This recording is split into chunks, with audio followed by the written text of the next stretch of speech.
Hi guys, welcome to my channel. இன்னைக்கு நம்ம part 1 of Indian constitution articles 1 to 4 பற்றி பார்க்க போகிறோம். ஸோ நான் நேத்தியே சொன்ன மாதிரி பார்ட்ஸ் அப்படின்னா ஒரு கான்ஸ்டியூஷனில் இருக்க ஒரு கான்ஸ்டியூஷன் புக்கில் இருக்க ஒரு பர்டிகுலர் சாப்டர் மாதிரி. ஸோ ஆர்டிகல்ஸ் 1 to 4 ஜென்ரலாக வந்து எதை பற்றி டீல் பண்ணுது அப்படின்னா நம்ம இந்தியன் டெரிட்டரி அண்ட் இந்தியாவோட யூனியன் பற்றி டீல் பண்ணுது. இதுதான் வந்து ஆர்டிக்கல் 1 to 4. ஸோ ஆர்டிக்கல் 1 என்னன்னா, name and territory of the union. India that is Bharat shall be a union of states அப்படின்னு சொல்லுது. இப்போது யூனியன் ஆஃப் ஸ்டேட்ஸ் அப்படின்னு வந்து ஏன் சொல்கிறாங்க அப்படின்னா, நம்ம வந்து ஜென்ரலாக கேள்விப்பட்டிருக்கோம், USA is a federation of state. USA is a federation of states. நம்ம ஆனால் யூனியன் ஆஃப் ஸ்டேட்ஸ்ன்னு யூஸ் பண்ணுறோம். இது ரெண்டுத்துக்கும் என்ன வித்தியாசம் அப்படின்னா, ஃபார் எக்ஸாம்பிள் இப்போது யூனியன் ஆஃப் ஸ்டேட்ஸ்னால் ஒரு மரம் மாதிரின்னு வச்சுக்கோங்க. இப்போது இந்த மரத்துலேருந்து தனியாக வந்து அதோட பிரான்ச்சஸையோ ரூட்ஸையோ நம்மளால் தனியாக பிரிக்க முடியாது. இந்தியா வந்து அந்த மாதிரி தான். இந்தியாவில் நிறைய ஸ்டேட்ஸ் இருக்குது. அந்த நிறைய ஸ்டேட்ஸ் சேர்ந்த ஒரு கண்ட்ரி தான் இந்தியா, ஒரு மரம் மாதிரி. இதுவே வந்து நீங்கள் ஃபெடரேஷன் ஆஃப் ஸ்டேட்ஸ் அப்படின்னு எடுத்துக்கிட்டிங்கன்னா அது வந்து ஒரு பொக்கே மாதிரி. ஓகேங்களா? இப்போது ஒரு பொக்கேல வந்து எப்படி இருக்கும், தனித்தனியாக நிறைய ஃப்ளார்ஸ் இருக்கும், அது சேர்ந்தது தான் ஒரு பொக்கே. அதுக்கு பேர் தான் ஃபெடரேஷன் ஆஃப் ஸ்டேட்ஸ். அதாவது நிறைய ஸ்டேட்ஸ் வந்து ஒரு அக்ரிமெண்ட்னால ஒன்றா ஃபங்க்ஷன் ஆகுது. அதுக்கு பேர் தான் federation of states. So federation of ஸ்டேட்ஸில் எல்லா ஸ்டேட்டும் அக்ரிமெண்ட்னால ஒன்றா இருக்குது.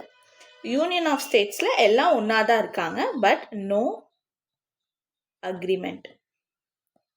இதுதான் யூனியன் ஆஃப் ஸ்டேட்ஸ்க்கும் ஃபெடரேஷன் ஆஃப் ஸ்டேட்ஸ்க்கும் இருக்க ஜென்ரலான டிஃப்ரென்ஸ். அதனால தான் அம்பேத்கர் வந்து India is a union of states அப்படின்னு சொல்கிறாரு. ஸோ இந்தியா அண்ட் பாரத் ரெண்டுமே வந்து இந்தியாவோட அஃபிஷியல் நேம் தான். ஸோ இதுதான் வந்து ஆர்டிக்கல் நம்பர் 1. இப்போ next article number 2, admission or establishment of new states. So admission and establishment of new states. இதுவே இருங்க, ஆர்டிக்கல் 3 பாருங்கள். Formation of new states and alteration of areas, boundaries or name of existing states. இது ரெண்டுத்துக்கும் வந்து என்ன difference அப்படின்னு நீங்கள் பார்த்தீங்கன்னா, அட்மிஷன் ஆர்டிக்கல் 2 படி இந்தியாவுக்கு வெளியே இருந்து வர ஸ்டேட்ஸ், புதுசாக வந்து நம்ம ஏதாவது ஒரு ஏரியாவை வந்து நம்ம இந்தியாவுக்குள்ளார கொண்டு வரோம்னா அது ஆர்டிக்கல் 2. ஆர்டிக்கல் 3 வந்து ஆல்ரெடி இந்தியாவில் இருக்க ஒரு ஏரியா. இப்போது ஃபார் எக்ஸாம்பிள் நம்ம ஆந்திராவிலேருந்து தெலுங்கானாவை டிவைட் பண்ணோம்ல, அது வந்து article number 3, alteration of existing states. அதுதான் வந்து ஆர்டிக்கல் நம்பர் 3. இதுதான் ஆர்டிக்கல் 2 அண்ட் ஆர்டிக்கல் 3க்கான டிஃப்ரென்ஸ். ஸோ இப்போ ஆர்டிக்கல் 2 அண்ட் ஆர்டிக்கல் 3 இதில் வந்து என்ன மெயினாக நம்ம வந்து அண்டர்ஸ்டாண்ட் பண்ணணும்னா, இப்போது ஃபார் எக்ஸாம்பிள் நம்ம இப்போ இந்த தெலுங்கானா வந்து நம்ம வந்து தனியாக வந்து டிவைட் பண்ணிட்டோம். ஸோ இதை வந்து எப்படி டிவைட் பண்ணாங்க, அதாவது யாருனாலும் வந்து நினச்சா டிவைட் பண்ணிட முடியாது. அதுக்குன்னு ஒரு ப்ராசஸ் இருக்குல்ல. அந்த ப்ராசஸ் வந்து யார்கிட்ட இருந்து ஸ்டார்ட் ஆகுது அப்படின்னா பிரசிடெண்ட். இந்த பில்லை ரைஸ் பண்ணுற ஆள் வந்து பிரசிடெண்ட் மட்டும்தான். பிரசிடெண்ட் வந்து இந்த பில்லை ரைஸ் பண்ணி பார்லிமெண்ட்டுக்கு அனுப்புவாங்க. பார்லிமெண்ட்னா என்ன? லோக்சபா அண்ட் ராஜ்யசபா. லோக்சபா அண்ட் ராஜ்யசபாக்கு பிரசிடெண்ட் வந்து அனுப்புவார். ஸோ இப்போ ஃபார் எக்ஸாம்பிள் நம்ம எந்த ஸ்டேட்டை நம்ம டிவைட் பண்ணுறோம், அந்த பர்டிகுலர் ஸ்டேட் லெஜிஸ்லேச்சருக்கு இந்த பில் போகும். ஸ்டேட் லெஜிஸ்லேச்சருக்கு இந்த பில் போகும். இந்த பில் வந்து ஒரு கர்ட்டசிக்காக ஒரு ஒப்பீனியன் கேட்குற மாதிரி ஒரு ஃபார்மாலிட்டிக்கு கேட்பாங்க. ஸோ இந்த ஸ்டேட் லெஜிஸ்லேச்சர் வந்து அவங்களோட ரிப்ளையை வந்து மறுபடியும் வந்து பிரசிடெண்ட்க்கு கொடுப்பாங்க. இதில் என்னென்னா, இப்போ வந்து ஆந்திராவில் இருக்கவங்க வந்து இல்லைங்க, நாங்கள் வந்து தெலுங்கானாவை நாங்கள் டிவைட் பண்ணணும்னு நினைக்கல அப்படின்னே சொன்னாலும் பிரசிடெண்ட் வந்து என்ன டிசைட் பண்ணுறாரோ அதுதான் வந்து ஃபைனல் டிசிஷன். ஸோ அதுக்கப்புறம் என்ன ஆகும்னா, இந்த பார்லிமெண்ட்டில் வந்து சிம்பிள் மெஜாரிட்டி, இந்த புதுசாக ஒரு ஸ்டேட்டை வந்து ஆட் பண்ணுறதுக்கோ இல்லை ஏரியாவை வந்து நம்ம தனியாக வந்து இன்க்ரீஸ் ஆர் டிக்ரீஸ் என்ன ஏரியாவை சேஞ்ச் பண்ணணுன்னாலும் ஒரு சிம்பிள் மெஜாரிட்டி இருந்தால் போதும். அதாவது ஒரு பார்லிமெண்ட்டில் வந்து புதுசாக நம்ம இப்போ ஒரு ஸ்டேட்டை கொண்டு வரோம், புதுசாக நம்ம ஒரு ஏரியாவை கொண்டு வரோங்கிறது ஒரு சிம்பிள் மெஜாரிட்டி இருந்தால் போதும். அதாவது நம்ம ஒரு பில் பாஸ் பண்ணுறதுக்கு நிறைய டைப்ஸ் ஆஃப் மெஜாரிட்டி இருக்குது, பட் இது வந்து ஒரு சிம்பிள் மெஜாரிட்டி இருந்தால் போதும். ஸோ இப்படி தான் புதுசாக வந்து ஒரு ஸ்டேட் வந்து உருவாகுது. அது பிரசிடெண்ட் கிட்டேருந்து பார்லிமெண்ட்லேருந்து எந்த ஸ்டேட்டோட லெஜிஸ்லேச்சரோ அதுக்கான ஸ்டேட் லெஜிஸ்லேச்சர் ஒரு கர்டசிக்காக அண்ட் ஒரு சிம்பிள் மெஜாரிட்டி. இதில் வந்து பிரசிடெண்ட் எடுக்கிறது தான் டிசிஷன்.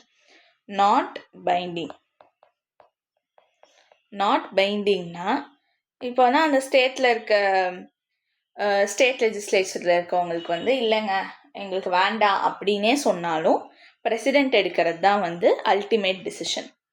ஸோ இவங்களோட டிசிஷன் வந்து பைண்டிங்னா கண்டிப்பாக ஒத்துக்கணும். இப்போது பொலிட்டிஷியன்ஸ் வந்து இல்லைங்க எங்களுக்கு வேண்டாம் அப்படின்னு சொன்னால் கண்டிப்பாக பிரசிடெண்ட் கேட்கணுன்னா அதுக்கு பேர் binding.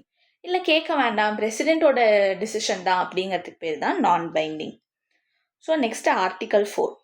Laws under Article 2 and 3 to provide for amendment of first and fourth schedule. இப்போது நம்ம வந்து புதுசாக வந்து ஒரு ஏரியாவை உள்ளே கொண்டு வரோம், இல்லை வந்து இருக்கிற ஏரியாவை நம்ம பிரிக்கிறோம். இந்த மாதிரி நம்ம சேஞ்ச் பண்ணும்போது நம்ம கான்ஸ்டியூஷனில் இருக்க ஃபர்ஸ்ட் அண்ட் ஃபோர்த் ஸ்கெடியூலும் சேஞ்ச் ஆகும்.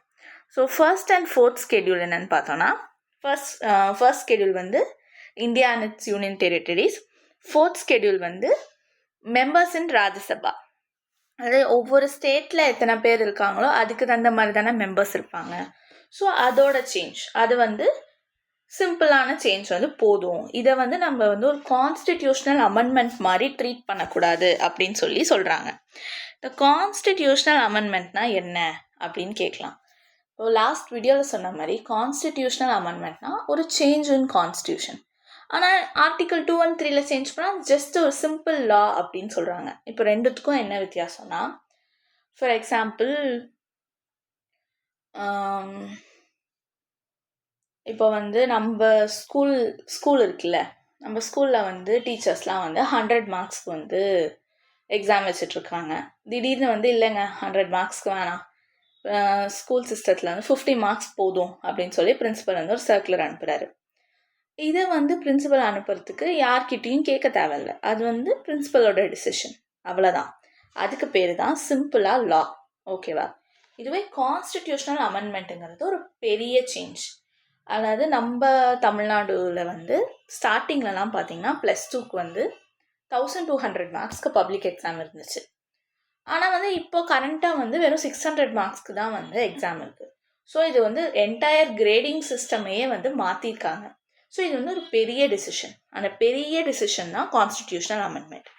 அதாவது Article 368 வந்து என்ன சொல்கிறாங்கன்னா, இந்த மாதிரி ஒரு சின்ன ஏரியா, இந்த ஏரியா பிரிக்கிறது, புது ஸ்டேட் கொண்டு வர்றது, இதுக்கெல்லாம் வந்து பெரிய லெவலில் வந்து ப்ரொசீட் பண்ண வேணாம், ஒரு சின்ன லெவல்லே ப்ரொசீட் பண்ணால் போதும் அப்படின்னு சொல்கிறாங்க. அதுக்கு பேர் தான், அதனால தான் இதை வந்து not to be considered as constitutional amendment under Article 368 அப்படின்னு சொல்கிறாங்க.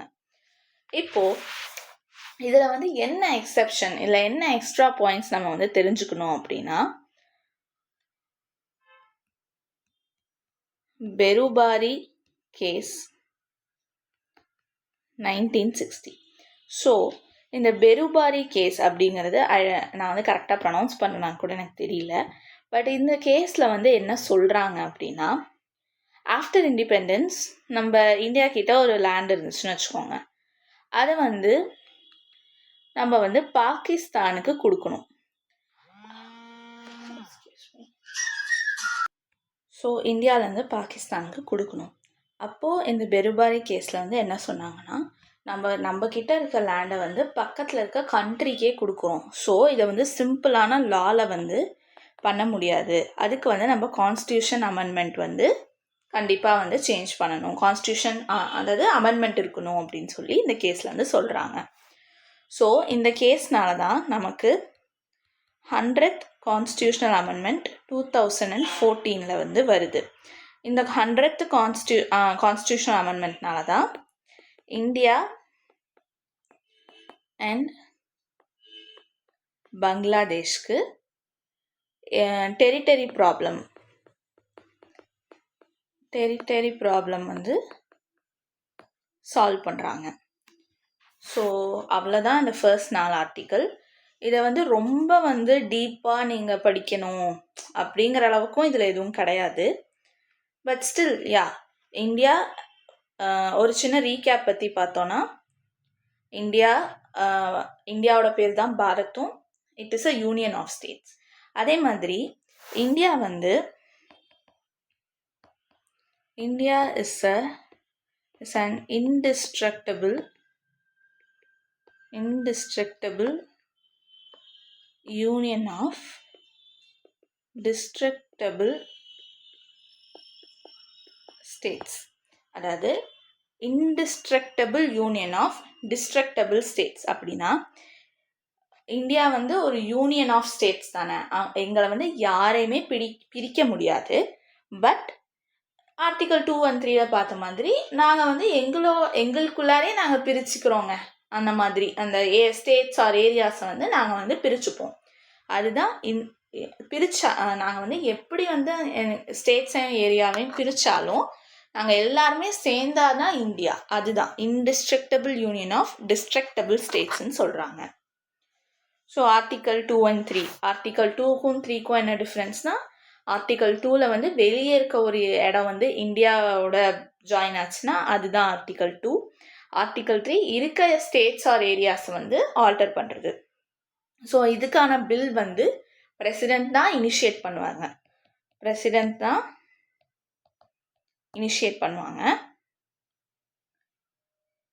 அங்கேருந்து பார்லிமெண்ட்லேருந்து அதுக்கான ஸ்டேட் லெஜிஸ்லேச்சர் ஒரு சிம்பிள் மெஜாரிட்டி இருந்தால் போதும் இந்த பில் பாஸ் பண்ண.